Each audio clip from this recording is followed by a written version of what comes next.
A little bit about the genesis of this project, if it hasn't been discussed so far, but this really sort of went back around about 2 years ago when the CQC approached ENT UK, really to highlight the fact that in many specialties, and ENT in particular, one of the surgical specialties, really hadn't looked at any of its emergency admission data.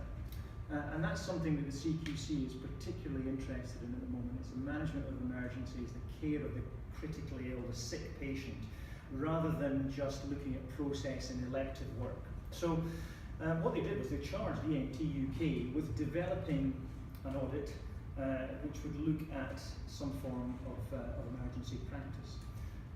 And so ENT UK approached the BRS asking us to consider a project which would be suitable to sort of meet this request from the CQC. And I suppose we kicked the can down the road a bit in terms of deciding what it was going to be. And as we were doing that, I think at that stage Integrate became interested in being involved in such a project, and it developed into what has become the Epistaxis Audit.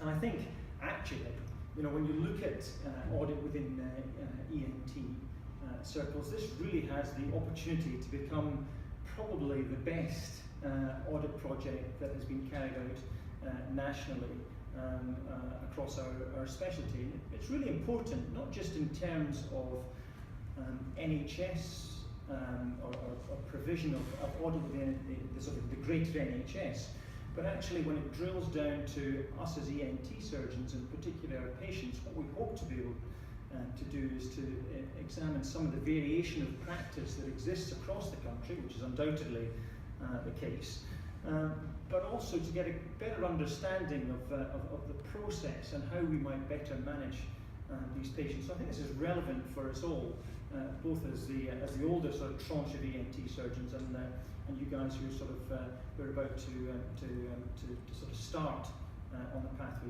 towards sort of independent practice. What I've been really impressed by, I have to say, is the enthusiasm, the dedication and the professionalism that Integrate have shown in this project. Despite a limited amount of money and what appeared initially to be quite a grandiose project, looking at Epistaxis, and it may yet come back to bite us to a certain extent, but I have been very impressed by the whole process and the momentum that this has developed along the way. And whilst I was rather late in getting in this morning, looking at that electronic data set, I think is superb. It's obviously been through numerous iterations. It will never be perfect, because something like this can never be perfect. But it's a real credit to you as trainees for taking this on and running with it.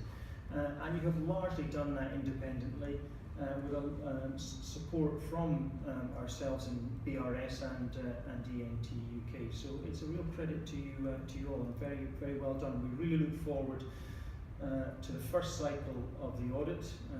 We were very pleased with the outcome from the consensus day back in May of last year, which clearly for any good audit is going to be underpinned by evidence for making any amendments in a second cycle.